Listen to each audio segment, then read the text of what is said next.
Vamos a ir al mensaje. Y este tiene por título: Reconcíliese con usted mismo.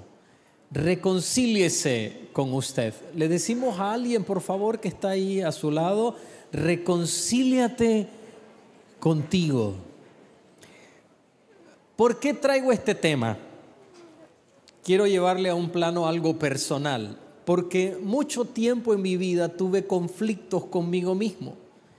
Y hay una estadística que cita, y se la quiero presentar a continuación: el 85% de la población mundial, no de Nicaragua, sino de la población mundial, el 85% están inconformes con ellos mismos. No les gusta la vida que llevan, no les gusta quiénes son. Y es más, dentro de este 85%, muchos tienen una imagen completamente distorsionada de su vida. Entonces, esta imagen que está viendo, así pareciese que cuando se ven a un espejo, se ven otra persona, una persona completamente diferente a la realidad de quienes somos.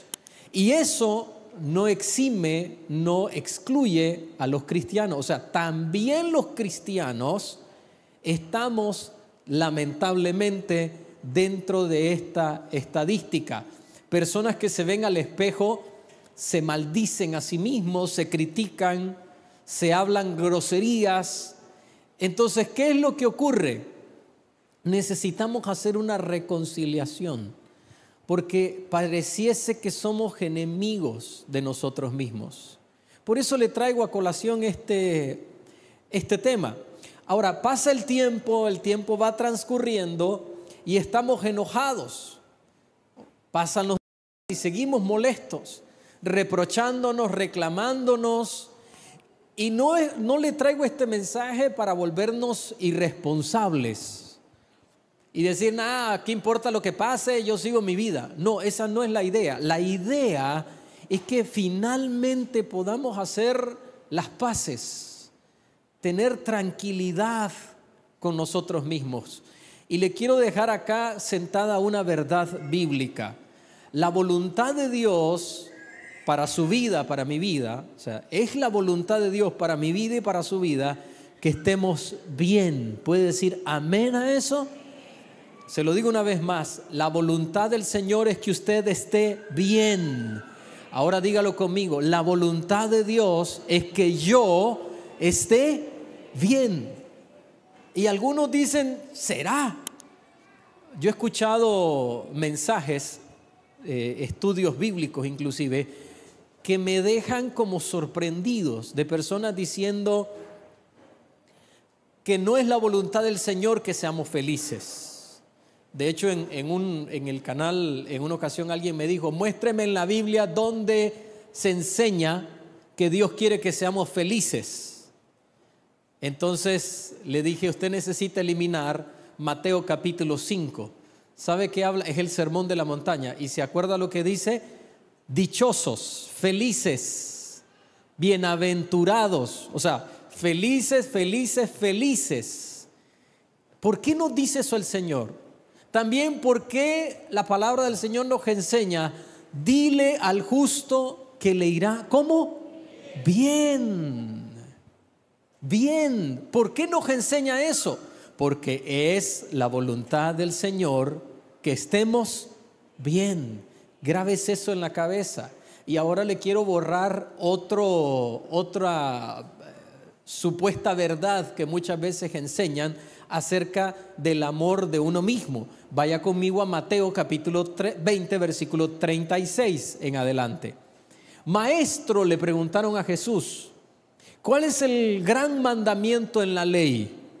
Versículo 37, Jesús le dijo, amarás al Señor tu Dios con todo tu corazón y con toda tu alma y con toda tu mente. Esto no se lo preguntó, pero Jesús se lo añadió. Versículo 39, y el segundo es semejante, amarás a tu prójimo como a ti mismo. Entonces, si algún día usted escuchó que amarse a sí mismo es pecado, no es cierto.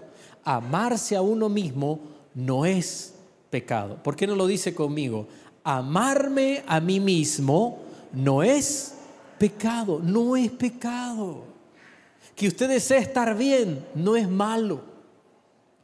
Que usted desee estar sano no es malo. El día de ayer tuve un dolor de cabeza extraño, no es normal. Yo no padezco nunca de dolores de nada. Entonces quería descartar el día de hoy y tomarme la presión, porque de repente puede ser de presión alta o algo. Hoy amanecí normal, como siempre. Pero, entonces ya alguien podría decir que somos enfermos de andar buscando qué tengo. No, es que es normal querer estar bien. Cuando lo ven a uno, no, es que yo no como eso porque me hace daño. Entonces de algo se va a morir uno. No le dicen eso. Es anormal no querer estar bien. Lo normal es de querer estar bien y amarse a uno mismo debería de ser algo normal. Pero ahora quiero hacerle la pregunta. ¿Cómo está usted con usted misma, con usted mismo? ¿Está peleando? ¿Tiene un pleito interno? Aunque no me lo crea, a mí no me gusta hablar. Yo no soy alguien que me guste hablar. Yo puedo estar en una reunión y las personas hablan y yo no hablar. No tengo problema en eso. Mi esposa habla y yo la escucho. Y cuando sea necesario hablar, entonces yo hablo. Pero si no es necesario hablar, tranquilo, yo no tengo problemas. Pero le voy a decir algo. Yo hablo con alguien y mucho, pero mucho. ¿Y sabe quién es ese alguien? Yo mismo. Usted habla con alguien también y habla mucho. Desde el momento en que se levanta, usted se habla a sí mismo. Y lo que usted se habla a sí mismo muestra el tipo de vida que usted está llevando. Por eso necesitamos tener paz, tranquilidad, reconciliarnos con uno mismo. Déjeme darle una de las frases más usadas por los cristianos en el mundo. Uno de los dichos más usados es este: yo soy un pecador, soy una pecadora, no valgo la pena. ¿Sabía usted que muchos cristianos se dicen eso? En esas voces internas. Claro, de repente vienen de haber destruido un matrimonio, su propio matrimonio, o haber destruido el matrimonio de otros. De pronto vienen de haber fracasado, de haber cometido errores financieros, de haber cometido errores que le causaron un daño a la familia, que le causaron un daño a los hijos. Entonces, ¿qué es lo que ocurre? Creemos que por torturarnos, por este tipo de expresiones, vamos a encontrar tranquilidad, lo que es un grave error. Ahora, si usted dice, pero entonces no somos pecadores, claro que sí. Romanos capítulo 3, versículo 23. Vea lo que nos dice: por cuanto todos pecaron y están destituidos de la gloria de Dios. Destituidos significa que fueron quitados de la gloria del Señor. Pero ese no era el plan inicial. ¿Por qué? Porque no fuimos hechos para pecar, para vivir en pecado. Usted no fue diseñado para vivir en pecado, y ese es el problema. El problema es que nos maltratamos, nos decimos groserías, vivimos con culpabilidad, con resentimiento, pero no cambiamos. Nos quedamos estacionados viviendo en el pecado, cuando podríamos perfectamente salir de ahí. Y allí es donde no podemos tener la vida que Dios quiere para nosotros. Entonces vamos a vivir en la perfección sin pecar. No, es inevitable fallar. Solo quiero aclararle que al decirle esto no es una licencia para cometer pecado. Cuando era un niño, escuché la conversación de una tía mía de su iglesia. Y recuerdo cuando ella decía: el hermano fulano de tal se fue a beber, terminó metiéndose con una mujer y ahora le dijo al pastor que quiere hacer 7 días de ayuno para limpiarse. Y dice mi tía, eso es bueno, el problema es que cada cierto tiempo lo vuelve a hacer y vuelve a hacer exactamente lo mismo. Ese es el problema, ¿ve? Pero fallar, que usted cometa un error, que en una conversación sin desearlo yo ofenda a mi esposa, o tal vez de manera imprudencial, porque también puedo hacerlo de manera imprudencial, también podría ser de manera intencional en un momento de enojo. ¿Sabe cuál es el problema? Si yo todos los días la estoy ofendiendo, si todos los días estoy diciéndole groserías, si en vez de afirmarla, darle palabras de amor, le estoy dando palabras de ofensas. Ese es el problema. Cuando dejamos que el pecado nos rodee. Y aquí viene un punto determinante. Lo que hacemos después de fallar determina el cómo vivimos. Es lo que hace usted después de haber cometido un error, entender que cometió un error, ofendí a alguien. ¿Qué tengo que hacer con esa persona? Pedirle perdón. Lo que yo hago después, pero si no nos hacemos los ofendidos, yo me hago el ofendido, no le pido perdón a la persona, le dije una grosería y finalmente le termino diciendo, sí, pero es que vos también me provocaste. Llega un hombre donde el pastor y le dice, al pastor David, ¿no? Y le dice, sí, le pegué, pero es que ella me decía, pegame, pegame. Entonces yo le pegué.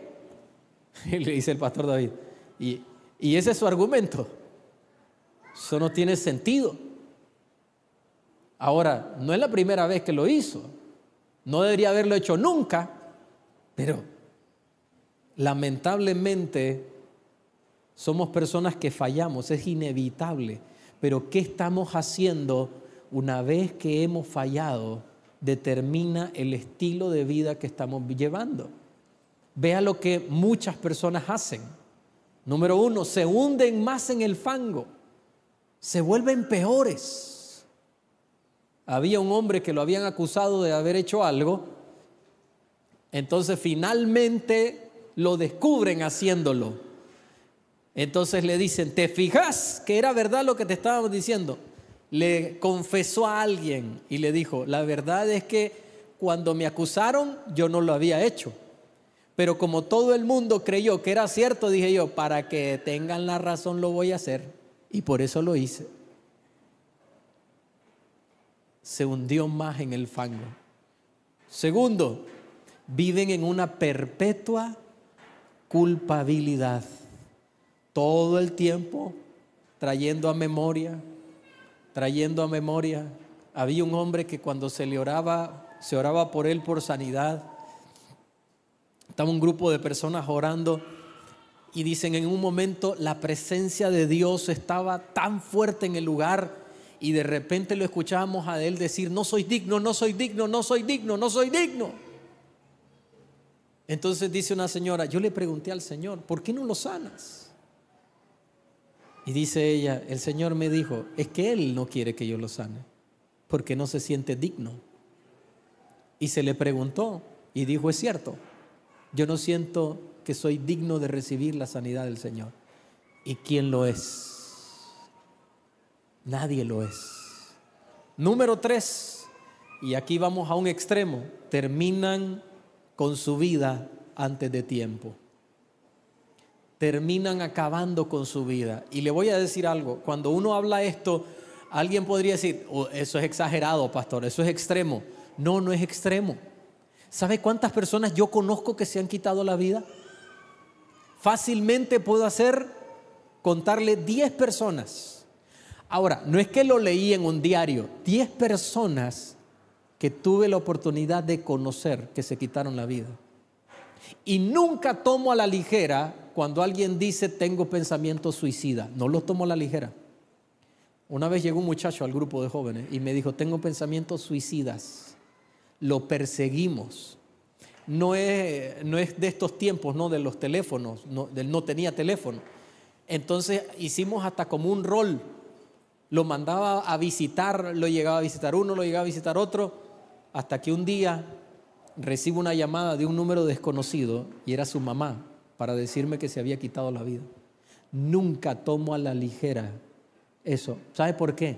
Porque es una gran cantidad de personas que tienen pensamientos suicidas. ¿Producto de qué?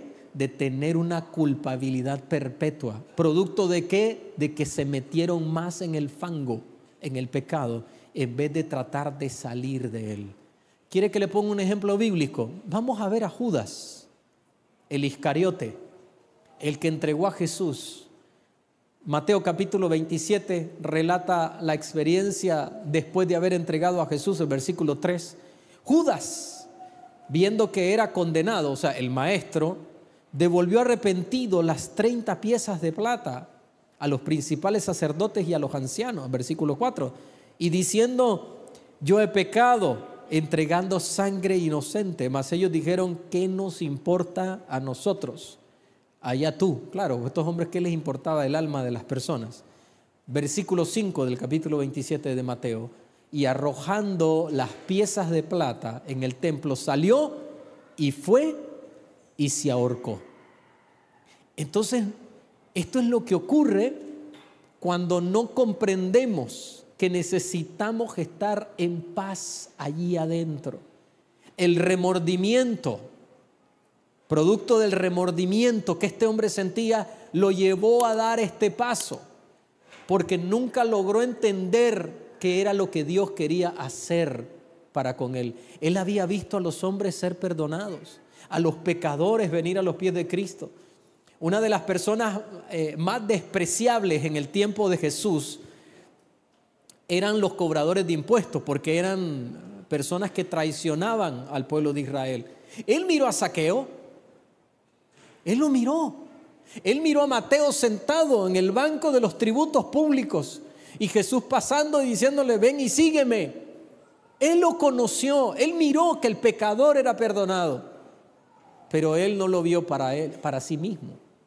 Y tal vez usted está sentado, nos está escuchando, nos está viendo, y tal vez está diciendo: realmente eso no es para mí. Pero eso no es cierto. También este mensaje es para usted. ¿Decimos amén a eso?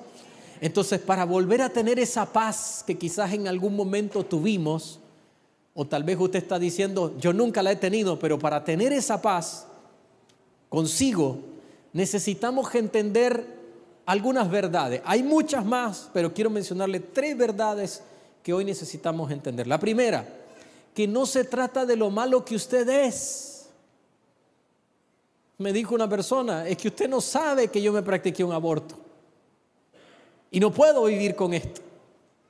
Estaba en una clase de 4º año de secundaria. Era un tiempo interesante que nos llegaron a presentar un video sobre el aborto y animar a las jovencitas para que no abortasen. Qué interesante, ¿verdad?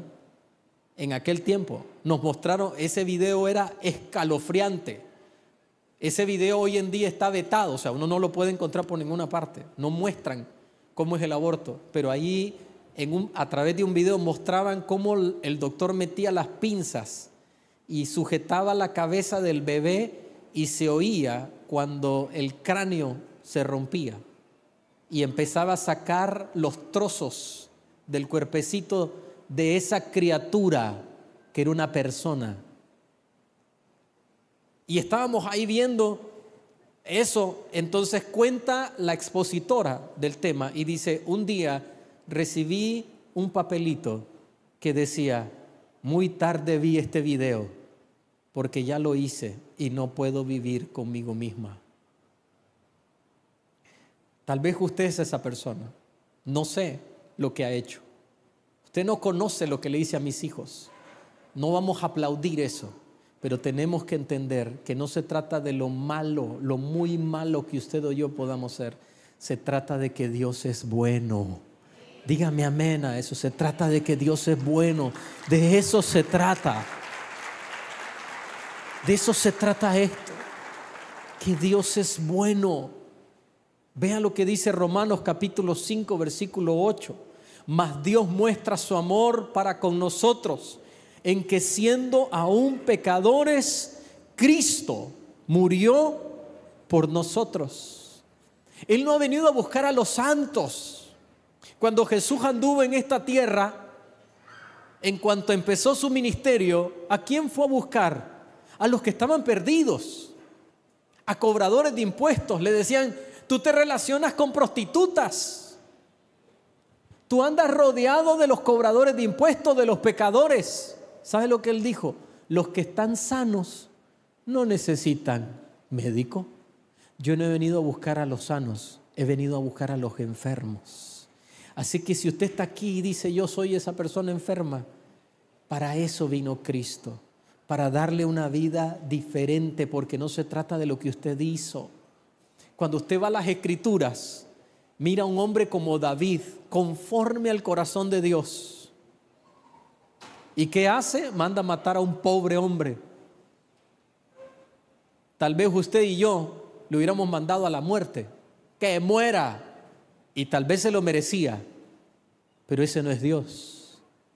De seguro, si usted o yo fuéramos Dios, nos hubiéramos mandado a condenar a nosotros, pero usted y yo no somos Dios. Usted y yo tenemos la tendencia a lo malo, pero la naturaleza de Dios es que Él es bueno y para siempre es su misericordia. Esa es la naturaleza de Dios. Número 2, solo recuperará la paz cuando le dé un giro a su vida. ¿Ve que no es una licencia para vivir en el pecado? Aquí es que usted dé la vuelta y diga: Señor, he ido en la dirección opuesta, no la vuelta, la media vuelta. He ido en la dirección opuesta de lo que tú dices. Ahora doy la media vuelta y me regreso a ti. No voy a vivir como estaba viviendo. No voy a seguirlo haciendo lo que estaba haciendo. Eso es lo que Dios nos está diciendo. ¿Quieres tener esa paz? No lo vas a lograr si no vuelves a mí. ¿Sabe cómo se le llama eso? Arrepentimiento. Así se le llama. Un hombre que estaba tratando el pastor David de sacarle de la práctica de buscar a prostitutas, tenía una adicción severa a drogas y prostitución. Entonces un día él va rumbo a un antro de estos y el pastor David lo llama. El hombre no quería contestarle, pero finalmente, ante la insistencia, el hombre contesta y habla con el pastor David, pero decide ir. Escucha esto, decide ir todavía al lugar.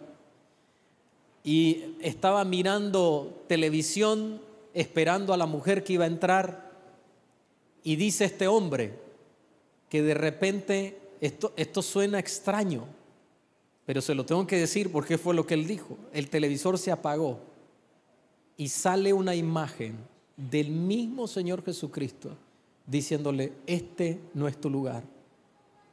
Y le dice al pastor David: yo estaba mirando esto, pastor, y yo dije: este no es mi lugar. Me levanté y me fui. ¿Qué se llama eso? Arrepentimiento. Escuche esto, sí, para que vea cómo Dios está llamando a sus hijos, y no sabemos si esto va a ser la última oportunidad. Al siguiente día, ese hombre falleció en un accidente de tránsito y había reconciliado con el Señor, se había arrepentido de su pecado y había vuelto al Señor. ¿Qué nos dice esto? Que ese hombre partió de esta tierra a una eternidad con Cristo, pero se necesita el arrepentimiento.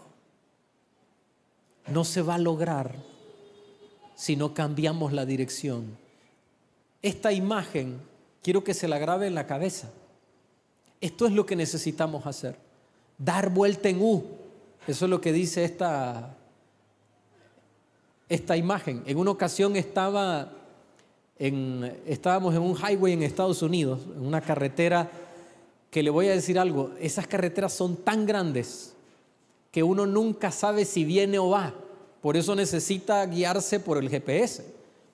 Entonces, llevábamos 2 celulares con GPS, pero mi esposa, en ese momento no lo sabíamos, tocó un botón que era como go back, o sea, regresar. Entonces, el GPS de ella decía, dobla a la derecha, y el mío decía, continúa recto. Y yo, ¿qué es esto? Y después me decía a mí, cuando salí por una calle, dobla a la izquierda, y el de ella decía, dobla a la derecha.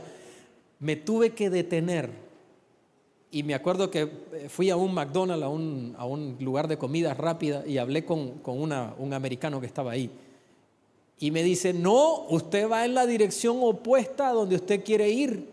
Usted quiere ir a Florida, y usted está yendo en la dirección de Carolina del Norte.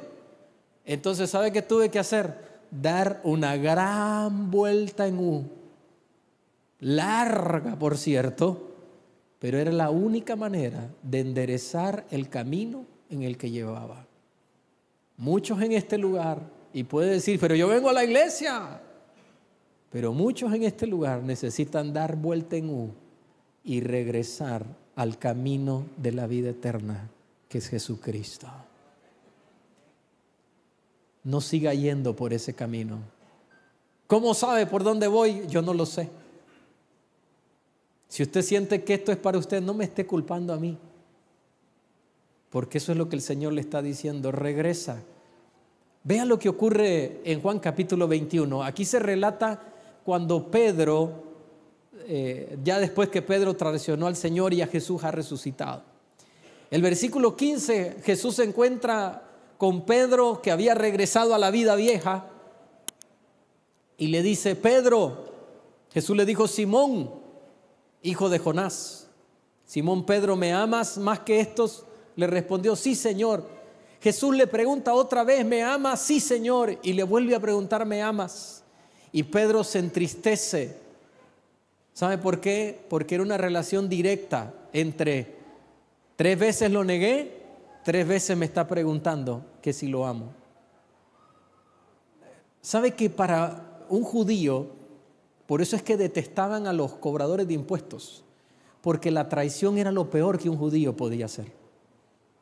Y no crean que solo Pedro traicionó al Señor. Pedro es el que habló, así más sobresaliente, y el que le dijo, aunque todos estos se escandalicen, yo no.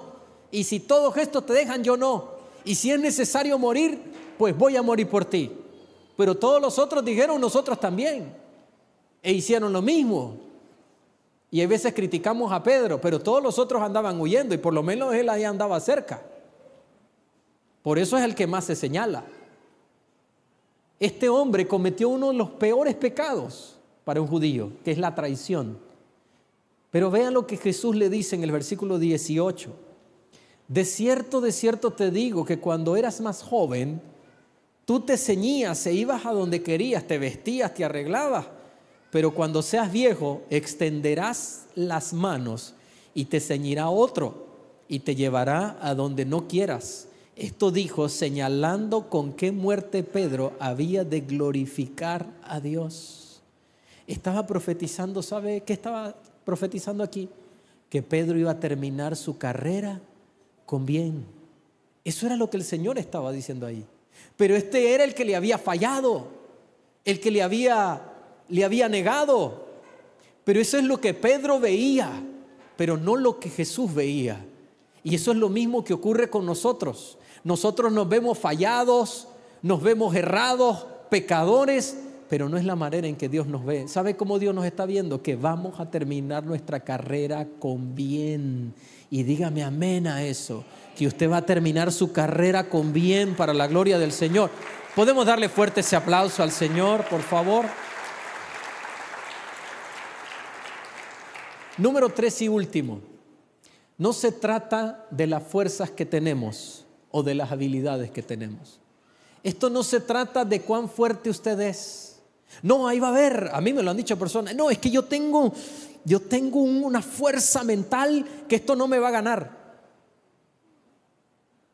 Es que usted me va a conocer. O decimos, voy a ir a terapia. Y mire, por favor no me malinterprete. Respetamos las carreras profesionales. Tratamos de que cada pastor de esta iglesia sea un profesional. Que no sea alguien que no tiene nada que hacer en la vida y por eso es pastor. No. Todos son profesionales. Tenemos contadores, abogados, diseñadores, psicólogos. Mi esposa es psicólogo, yo soy administrador de empresa. Y no estamos tratando de vanagloriarnos de nada. Lo que quiero que entienda es que no estamos tratando de menospreciar una carrera. Ya le dije, mi esposa es psicóloga. Pero voy a ir donde un psicólogo para que me dé la terapia. Puede ir, qué bien que lo haga. Pero esto, la respuesta no la tiene ni usted, ni la tiene un médico, ni la tiene un psicólogo. No es esa pastilla que usted se bebe que le va a traer tranquilidad. No son las gotas que usted le pone para poder encontrar esa supuesta paz. No son sus fuerzas ni su conocimiento. Esto solo lo vamos a encontrar en Dios. Vea lo que dice el primer libro de Samuel, capítulo 2, versículo 8. Esta es Ana. ¿Se acuerda aquella mujer que no podía dar a luz?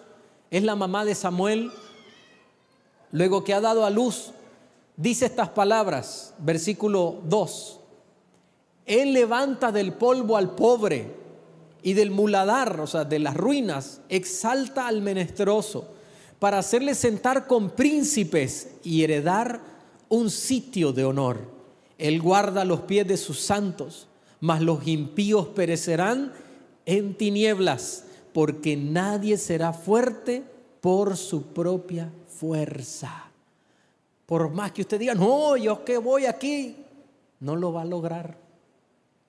Solo cuando usted dé la vuelta y le diga al Señor, aquí vengo a buscarte, reconociendo quiénes somos. Vea lo que dice la primera carta de Corintios capítulo 1, versículo 27, y voy concluyendo con esto.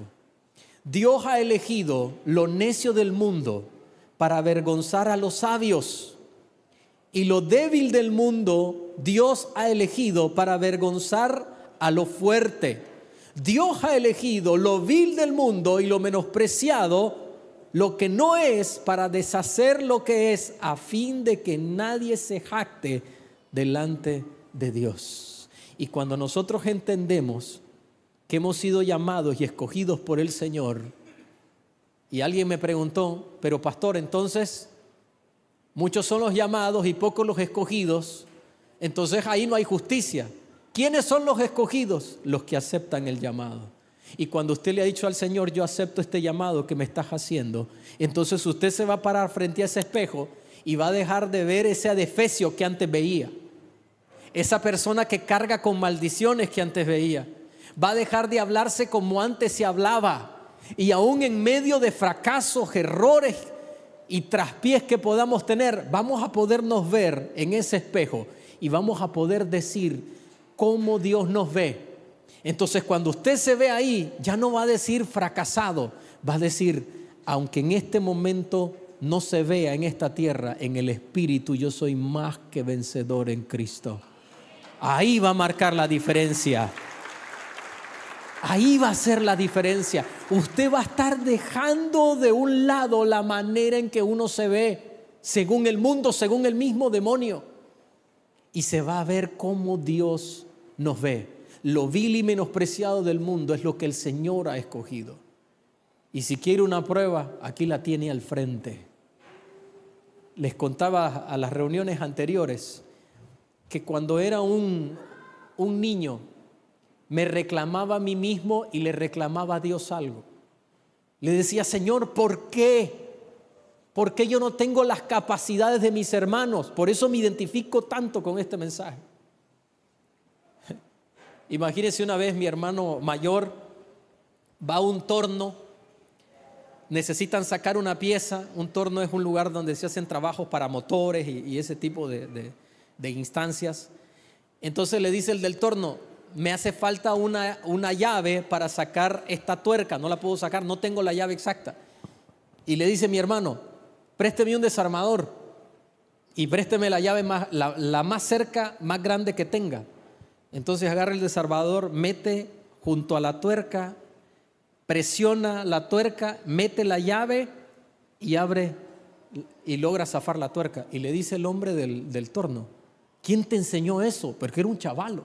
¿Quién te enseñó eso? Y dice: nadie, se me ocurrió ahora mismo. Le voy a decir algo: yo podía ver las genialidades de mi hermano, las habilidades que tenía mi hermano. Y yo decía: ¿por qué yo no tengo nada parecido? Luego mi hermana mayor, usted le daba un papel y ella le hacía una rosa. La ponían a dibujar y dibujaba unas bellezas. Y dice: ¿por qué yo no puedo tener una habilidad parecida? Cuando tenía 15 años de edad me prestan una grabadora y le doy play y no funciona. Y yo dije: Dios mío, ¿y ahora de dónde saco para pagar esta grabadora? Mi hermano menor, el que cantó aquí, Natanael, tenía 10 añitos. Y le digo: ¿ahora qué voy a hacer con esta grabadora dañada? La agarra, le mete un desarmador, la abre y la repara y me dice: ya funciona. Y digo: ¿por qué? ¿Sabe lo que un día le dije al Señor? Señor, agarraste a mi hermana menor y le diste esas habilidades de crear. Agarraste a mi hermano, al otro, y le diste las habilidades para ser alguien creativo, inteligente. Y parece que cuando ya llegué yo, ya se había gastado todo. Y cuando vino mi hermano menor, le diste lo que le ibas a dar a él, más lo que me ibas a dar a mí. ¿Ve cómo es la cabeza de uno? El conflicto.